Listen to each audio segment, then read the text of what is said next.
Hello friends, home cook মঞ্জুতে আপনাদের সবাইকে অনেক অনেক স্বাগত। আজ আমার রেসিপিতে থাকছে লাল শাক। আজ আমি বানাবো একদম অনুষ্ঠান বাড়ির স্টাইলে, অনুষ্ঠান বাড়ির স্বাদে। গরম ভাতে প্রথম পাতে লাল শাকের এই রেসিপিটা থাকলে কিন্তু জমে যাবে।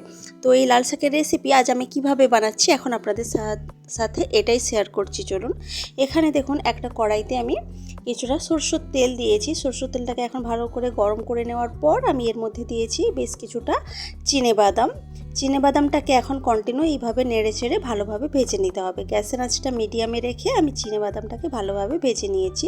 এতে করে ভাজাটা একদম মুচমুচে হয়, খুব সুন্দর ভাজা হয় চিনেবাদাম। তো এইভাবেই বেশ কিছুক্ষণ নেড়ে চেড়ে চিনেবাদামটাকে ভেজে নিয়ে আমি এখন এই বাদামটাকে তেল থেকে তুলে রাখবো।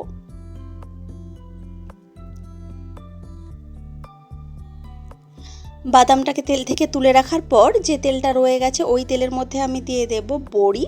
বিউলি ডালের বড়ি নিয়েছি এখানে আমি, সেই বড়িগুলোকেই ভালোভাবে ভেজে নেব। তো বেশ লালচে লালচে করে মুচমুচে করে বড়িগুলো কিন্তু ভেজে নিতে হবে।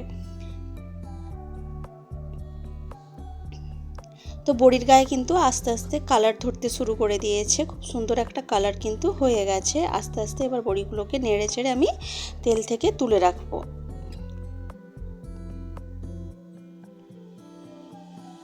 তো বড়িগুলোকে তো তুলে রাখলাম। এখন যে তেলটা রয়ে গেছে ওই তেলের মধ্যে আমি দিয়ে দেব একটা শুকনো লঙ্কা, তার সাথে দেব কিছুটা কালো জিরে। এই লাল শাক ভাজার মধ্যে কালো জিরের স্বাদ এবং গন্ধ কিন্তু ভীষণই ভালো লাগে। আর তার সাথে দিয়ে দেব বেশ কিছুটা কুচিয়ে রাখা রসুন। এখন রসুনটাকে ভালোভাবে ভেজে নেব, হালকা লালচে বাদামি কালার হওয়া পর্যন্ত রসুনটাকে ভেজে নিতে হবে। খুব বেশি কড়া করে কিন্তু ভাজার প্রয়োজন নেই, এতে রসুনের স্বাদটা কিন্তু নষ্ট হয়ে যেতে পারে। তো হালকা ভাজার পরে কিন্তু এখন আমি দিয়ে দিচ্ছি লাল শাকটা, যেটা আমি খুব ভালোভাবে ধুয়ে ছোট ছোট করে টুকরো করে রেখেছি। লাল শাকে কিন্তু খুব ভালোভাবে ধুতে হয়, কারণ শাকের মধ্যে কিন্তু অনেক বালি থাকে। ভালোভাবে না ধোয়া হলে এখানে কিন্তু খেতে কিন্তু খুবই খারাপ লাগবে, ভালো লাগবে না একদমই। তো শাকটাকে কিন্তু খুব ভালোভাবে ধুয়ে নিতে হবে। তো শাকটা দেওয়ার পর একটু নাড়াচাড়া করে আমি এখানে দিয়ে দিচ্ছি সামান্য নুন আর সামান্য হলুদের গুঁড়ো। নুন আর হলুদ গুঁড়ো দেওয়ার পরই দেখুন একটু নাড়াচাড়া করে দিয়েছি, আর নুন দেওয়ার সাথে সাথে কিন্তু শাকটা থেকে জল কাটতে শুরু করে দিয়েছে। আর এই শাকটা রান্না করার জন্য আলাদা করে জল দেওয়ার প্রয়োজন হয় না, শাকের মধ্যে যে জল থাকে ওতেই কিন্তু রান্নাটা হয়ে যায়। তো এখানে আমি ঢাকা দিয়ে রেখেছিলাম শাকটাকে প্রায় গ্যাসের আঁচ মিডিয়ামে রেখে 3 থেকে 4 মিনিট মতো।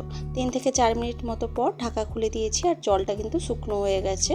এখন আমি এর মধ্যে দিয়ে দেব যে ভেজে রেখেছিলাম বড়িগুলো, সেই বড়িগুলো কিছুটা ভেঙে নিয়েছি, আর বাদামটাও ভেঙে নিয়েছি। ভাজা বাদাম এবং ভাজা বড়িগুলোকে হালকা ভেঙে আমি এর মধ্যে দিয়ে দিলাম। এখন সব কিছু একসাথে ভালোভাবে মিশিয়ে নিচ্ছি। সব কিছু একসাথে ভালোভাবে মিশিয়ে একটু ঝুরঝুরে করে ভেজে নিলেই কিন্তু লাল শাক একদম রেডি হয়ে যাবে। আর এই শাকটা খাওয়াও কিন্তু ভীষণই ভালো আর টেস্টিও হয় এইভাবে রান্না করলে। তো আমার লাল শাক ভাজা কিন্তু একদমই রেডি। তো রেসিপিটি আপনাদের কেমন লেগেছে সেটা কিন্তু কমেন্ট করে অবশ্যই জানাবেন। ভালো লাগলে লাইক, কমেন্ট, শেয়ার করবেন এবং প্লিজ আমার চ্যানেলটি সাবস্ক্রাইব করে আমার পাশে থাকবেন। তো আজকের ভিডিওটা এ পর্যন্তই থাক, দেখা হচ্ছে অন্য কোনো দিন অন্য কোনো ভিডিওতে অন্য কোনো রেসিপির সাথে। তো আজকের মতো টাটা, বাই বাই।